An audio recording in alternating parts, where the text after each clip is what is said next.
watching WriterGAsh.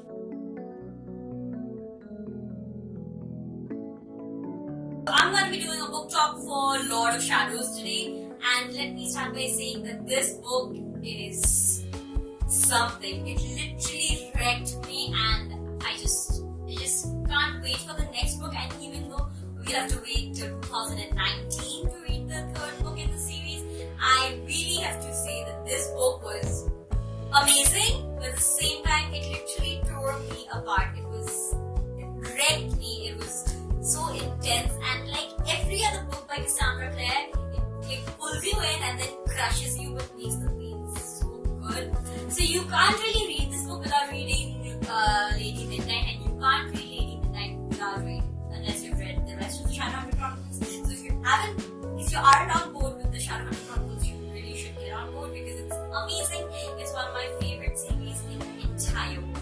I can't say much about this book without going into the spoilery section. I will mention, I think this is one of Cassie's best work. It literally tears you apart. It's just how Cassie's writing it is so good, and I think that's why Cassandra Clare is one of my favorite authors.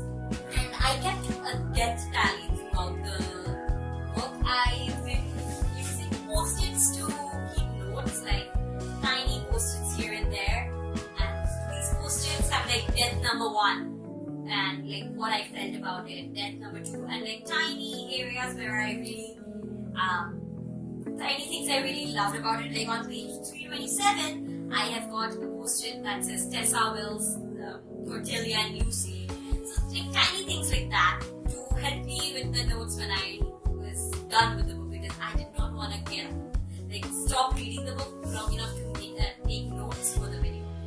Anyways, now I'm really going to go into the spoilery section.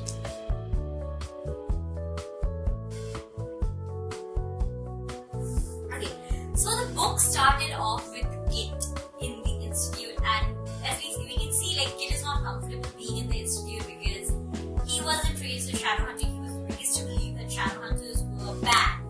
Like they were going to take anyone who has the sight and force them to become Shadowhunters. And he finds out that his real name is Christopher Herondale. Like, look, I think like the Shadow World should really consider other names, because Chase's name is Jonathan Christopher Herondale and Kit's name is Christopher Jonathan Herondale. Can the Herondales not come up with new names? Do they really have to use the same damn name again and again and again? Could they not have come up with something else? But I really love Kit as Kit, so I'm not going to complain. He's amazing.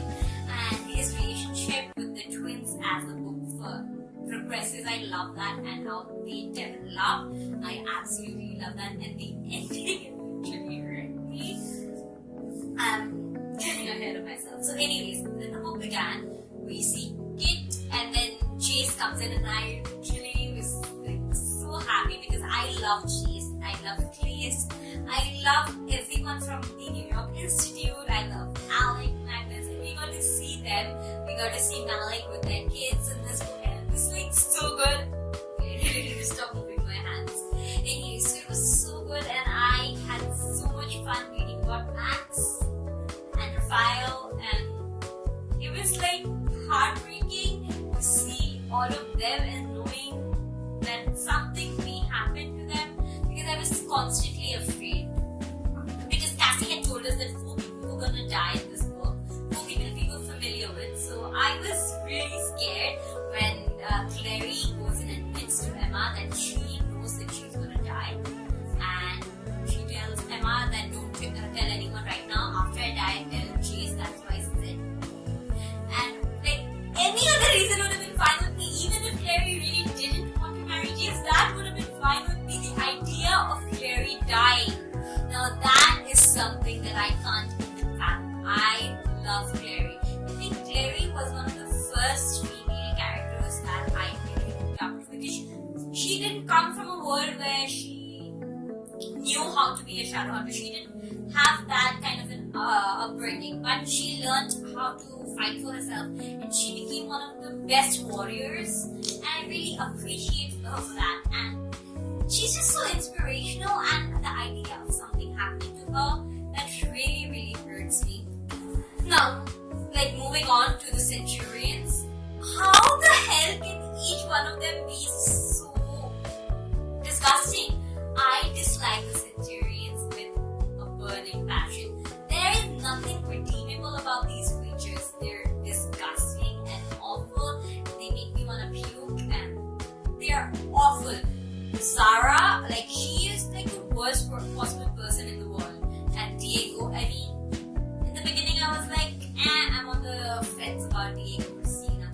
Zara comes in, and I really wanted to drop him. I really wanted to beat him up for everything he was putting Christina through. And yes, he wasn't really with Zara, and he had ulterior motives. But still, there is you have to draw a line somewhere. You can't keep hurting a person. On top of that, Zara, I just couldn't stand her. I couldn't stand reading a single line about her. And then we find out about her plan to register warlocks. I wanted to kill the entire cohort for that. I mean, how does no one in the clave connect the dots between the cohort and the circle? The circle thought they were superior to the downworlders. Cohort thinks they are superior to the downworlders. Circle thought that they had the right to do whatever the hell they wanted to the downworlders. So the cohort also has similar thoughts. They want to register the warlocks. How in the hell they want to monitor the blood supply for the vampires? How in the hell do they think that's a good idea? Anyways, like imagine if the clave does decide to do what they want to do.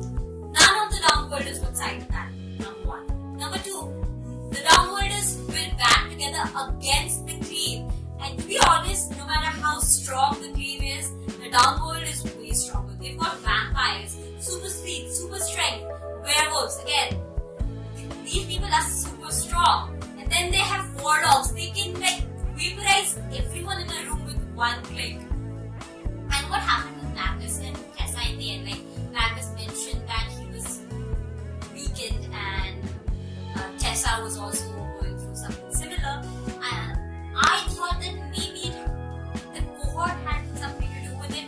Maybe someone was drugging them, or there was something wrong with the ley lines. Maybe the warlocks magic come from the ley lines, because the ley lines are special, like especially because of other books I've read where the ley lines have some major significance. I just think that ley lines would be a good origin for magic, and they may be weakened because of Annabelle coming back to life or something like that. I'm just taking a wild guess here.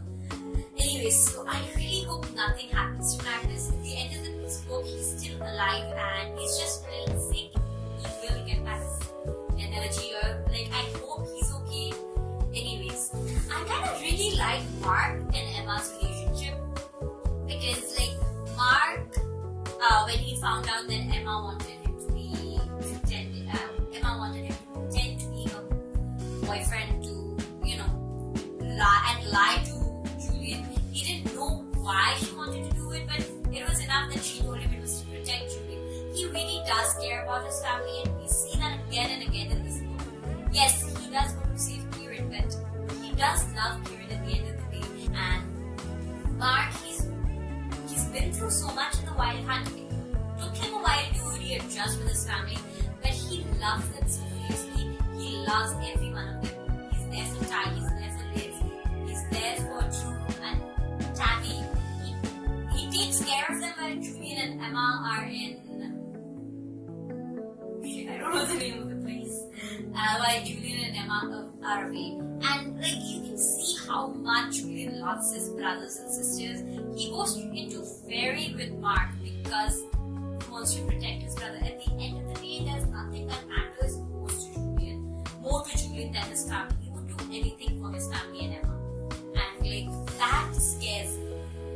I know it happened in the last book where he literally put a nightshade under the bus, and he did it to protect his family.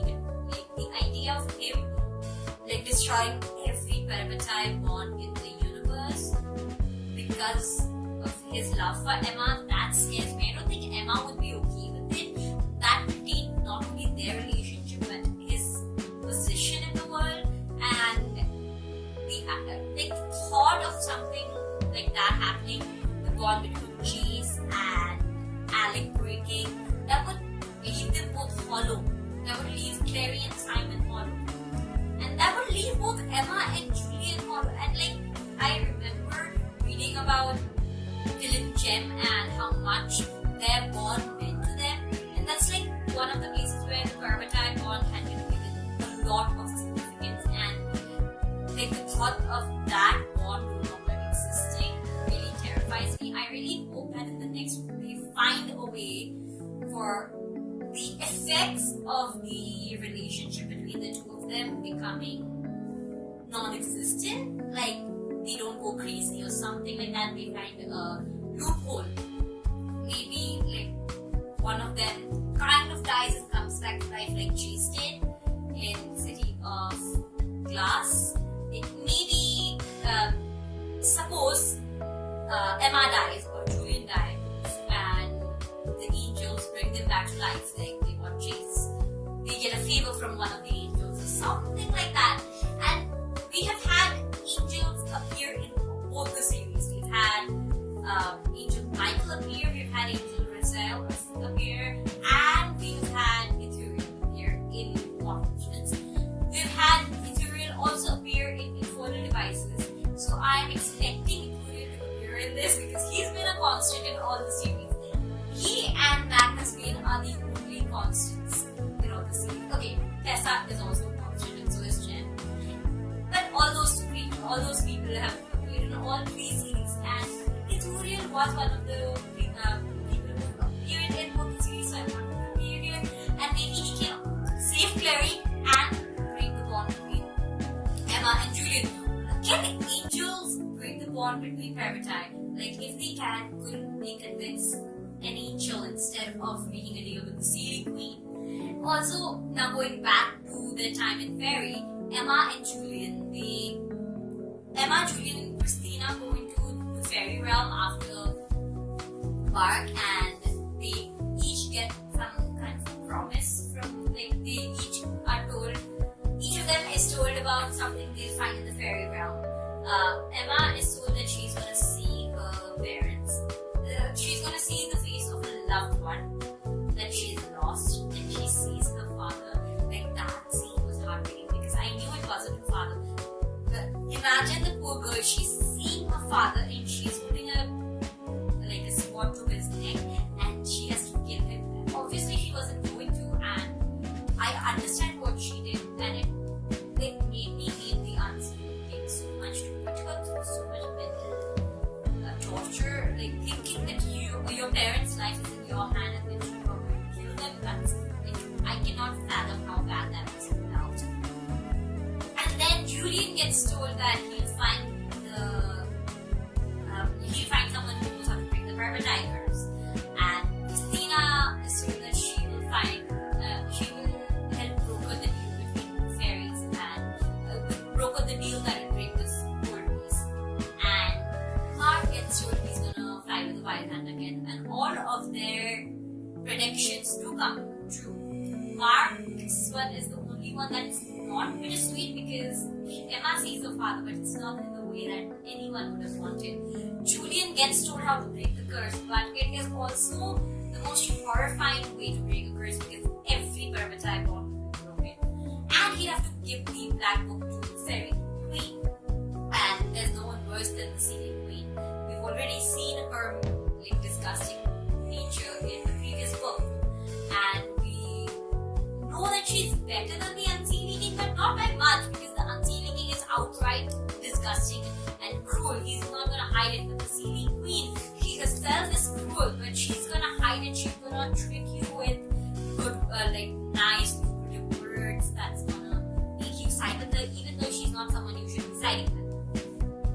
Now I'm gonna move on to the part where they get back to the London Institute, and we have a little family reunion, and Tabby seeing Julian, Tabby is so attached to Julian. Every time Julian leaves Tabby wants to hold on to him and not let him go.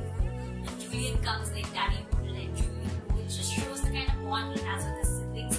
And when Livy and Ty finally find out that Julian has given up so much of himself for them, that they finally find out how much of a sacrifice he's sacrificed for them, and how much he loves them. Livy gives him a tight hug, and when he arrives, and she's like, I want to one day run an institute I want to do with you. I want to be like you. I think nothing would have meant more to Julian than that.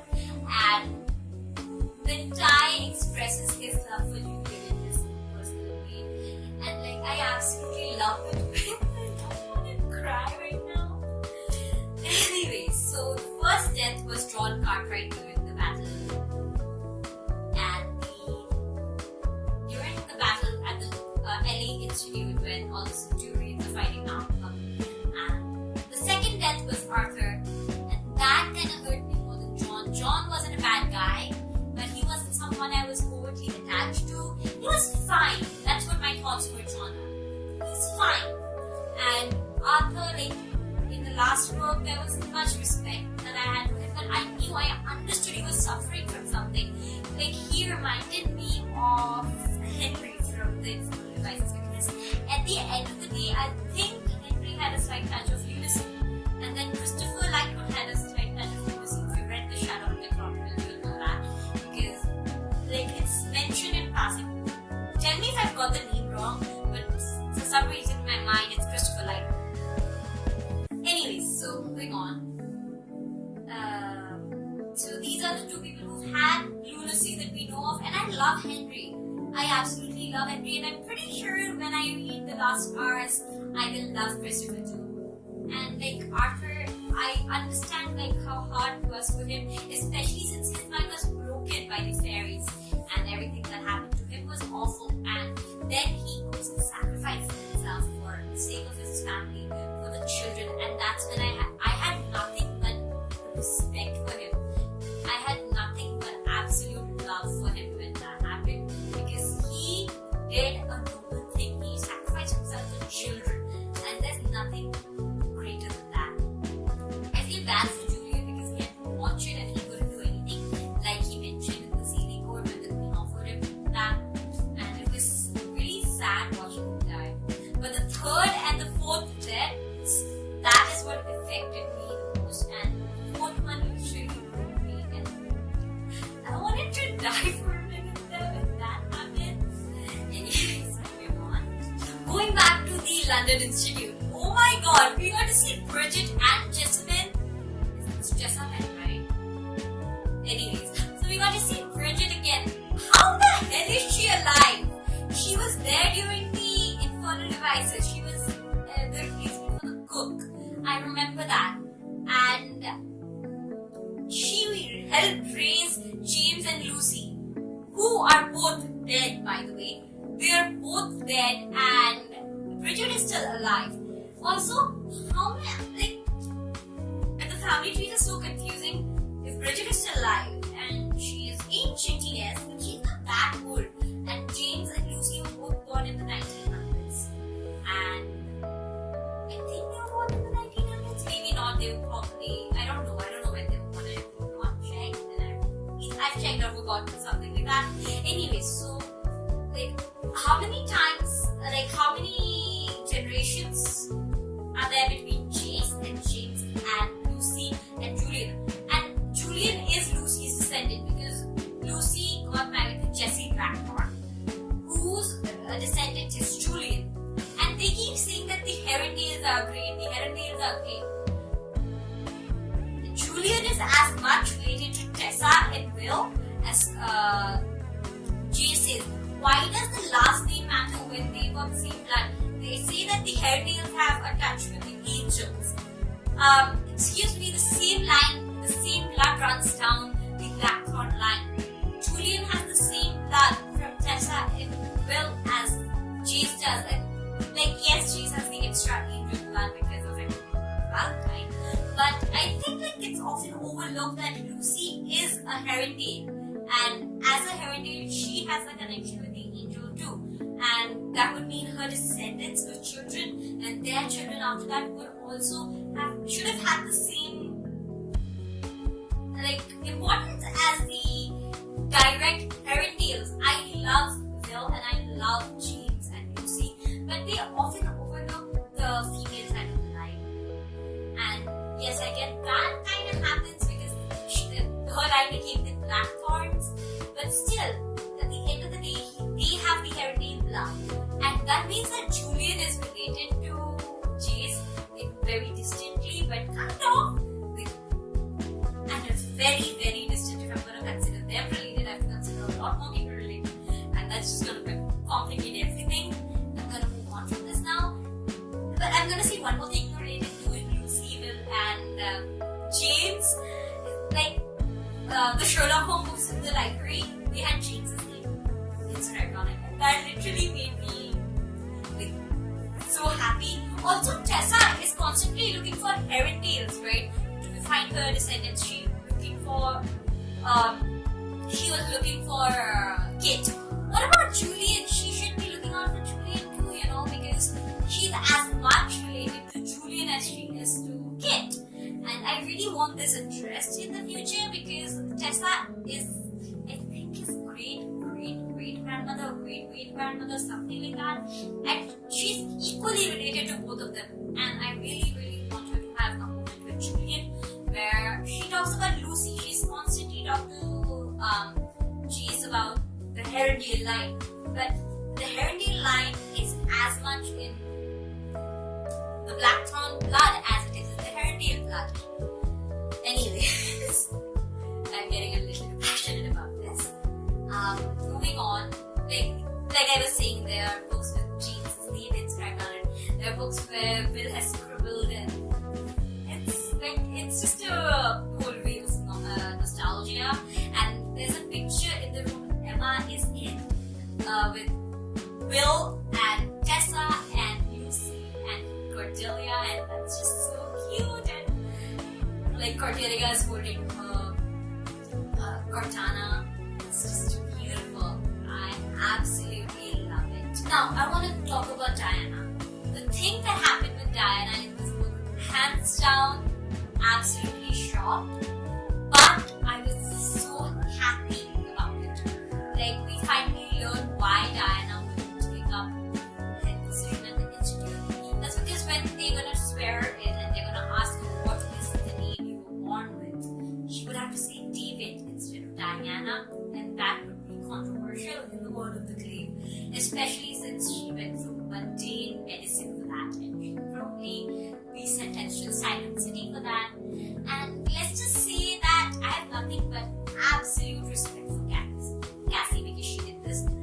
Because it's about time that transgender and queer and the rest of the LGBTQ community is represented in young adult literature, maybe even for younger ages, because the younger the target is, the more open-minded they be about all of this. And I truly believe that Cassie has done an impeccable job from the very beginning.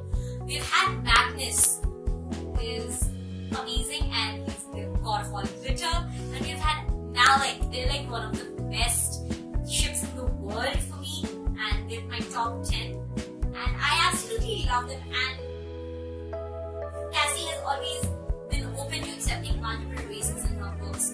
She has, because the clave consists of the entire world, so that means that people from different countries, and she's never belittled any community, and I absolutely love Cassie for that. And she also introduced the transgender community, and there's nothing but respect for her when she did that. And like, she finally has Diana come clean about Gwen, and like, I was like fangirling over Gwen in this book because he's been like, he was kind of like a love-struck teenager in this book. Like, he tells Diana, I've had quite a few dreams about you, and like, he's been such a good character for someone so ancient. He is so good. Anyways, moving on. During the time in the ferry, unseen court, Christina and Mark get blinded during the revel, and when they're at this train station, they finally realize what's happening when Christina starts bleeding, and she goes back to the institute. And I was kind of happy. Listen, hear me out. I was happy that she and Mark were going to be in the same place and like figure it out, and that this was going to help them break the bond between them. And I was extremely happy that Emma and Julian finally get to spend some time together and have a conversation and discuss everything that's been between them for so long. And I was not disappointed. I was so happy with everything that happened afterwards and how things went down, how Emma finally came clean with Julian after they were attacked by the riders of Manon. And I am so proud of Emma for kicking their ass. I mean, she is the only one in this entire universe, that's ever killed a rider. That's hats off an impressive feat. And like, even Gwen says so, because no one's ever done that. And Emma is amazing. Emma is one of the best warriors in the world. Okay, I'm gonna say this, and don't hate me for it. I love Jace, but I think Emma is a better warrior than Jace is. Because like, Jace has an unfair advantage because of the Indian blood in him.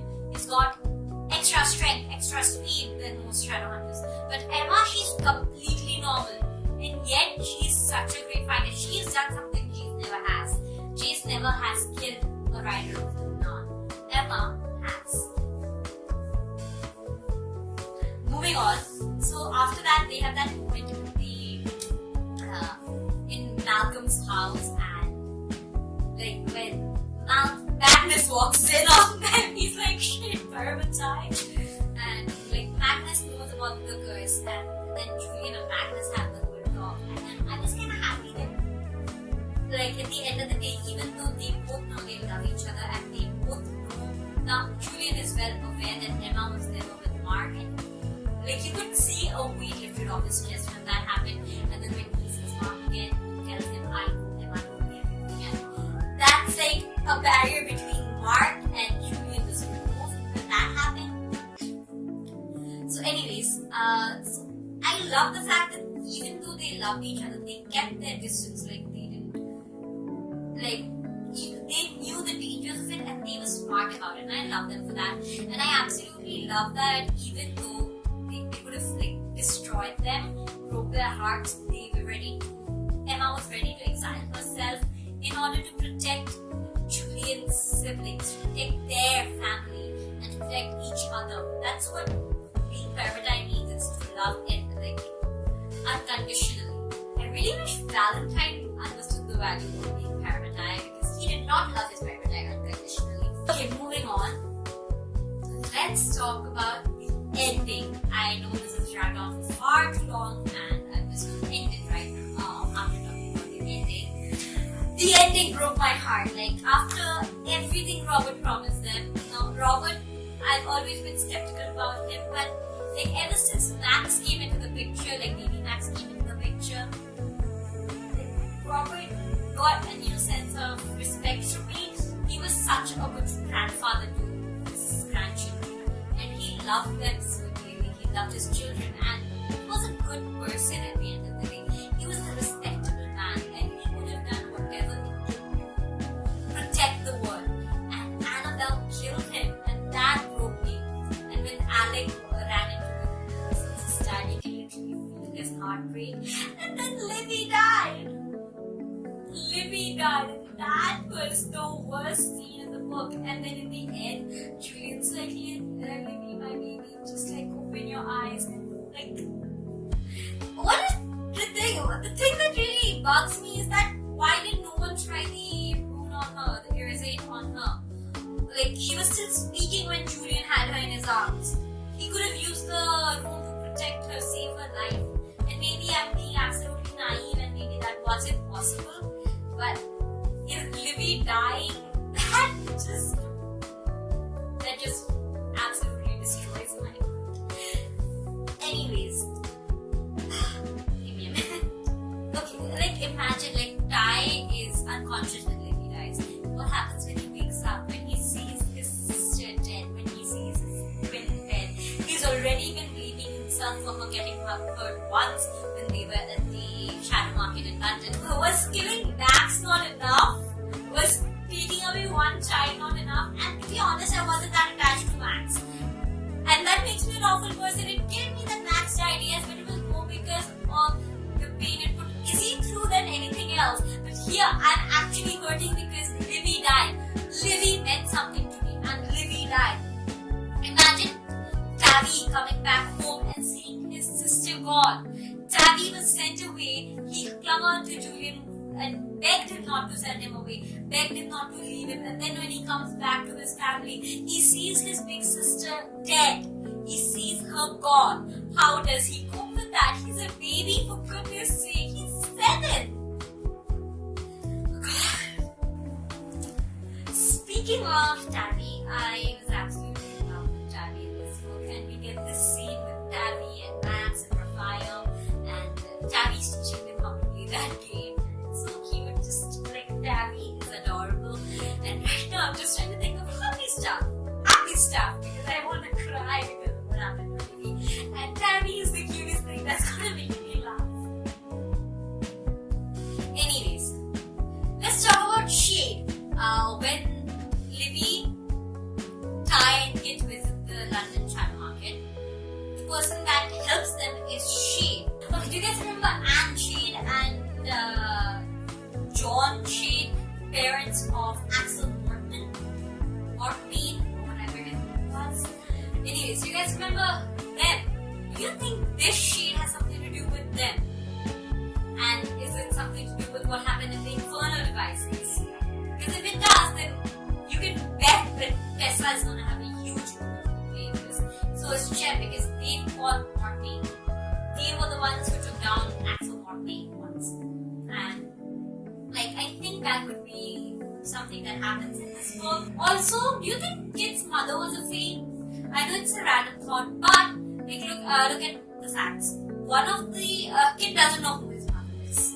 His father has never talked about his mother.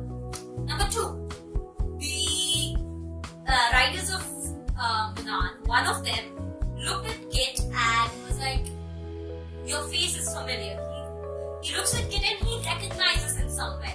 And to be honest, how many humans would he have known? Why would a human's face have mattered? What if Kit's mother was a Fae, and that is why she was never really a part of his life? Because one, the cold piece exists, and even before the cold piece, do you really think Kit's father would have let a Fae near him? At the end of the day, his father was constantly trying to protect Kit from anything to do with the shadow world, and being fairy has a lot to do with the shadow world. So anyways, that is the end of my book talk about the Lord of Shadows. And as you can guess, it has affected me, and it makes me want to cry every time I think of the last few pages. And I have to say this before I end this, I hate Annabelle. I thought there was a chance for redemption, but I don't think there is anymore. She went through hell, yes, she went through so much, and we saw that. She was buried alive by her own family, and that's awful. Also, who the hell was that Herondale that was in the room with the Dearborn and the Blackthorn when they were talking about Annabelle going off to the Iron Sisters and not actually going off to them? And just come on, who the hell was that Herondale? Do you think that was Tobias Herondale? Tobias Herondale was a shady character, was a disgustingly bad character who abandoned his family and let his wife, pregnant wife by the way, take his punishment. And come on, do you think it's I'm not sure about the timings about Tobias Herondale, but I think Tobias Herondale is before William Herondale. I've looked at the family tree, and at some point Tobias Herondale was the brother of Edmund Herondale's father, and Edmund Herondale is William Herondale's father. So that would mean that Bill's grandfather's brother was Tobias Herondale. And I am really confused about the time period Annabelle existed in. So if any of you would have a clear idea about the relationships there, please comment down below and let me know, because I'm really curious. Anyways, that's it for the book talk. I hope you guys enjoyed it. If you guys did agree with some things I said, give it a thumbs up and let me know what your views on this book were. And if you're as heartbroken about it as I am. Also, with everything that happened at the end of the book, what are the chances that the cohort won't win? They can totally use this as an excuse to take over the claim. They can use that as an excuse to continue with the cold piece, and then to continue with registering warlocks and everything else. And even though it has nothing to do with the downworld, they're gonna say, well, look at the Blackhawks, they're all crazy, and they're gonna use this against us. Anyways, I am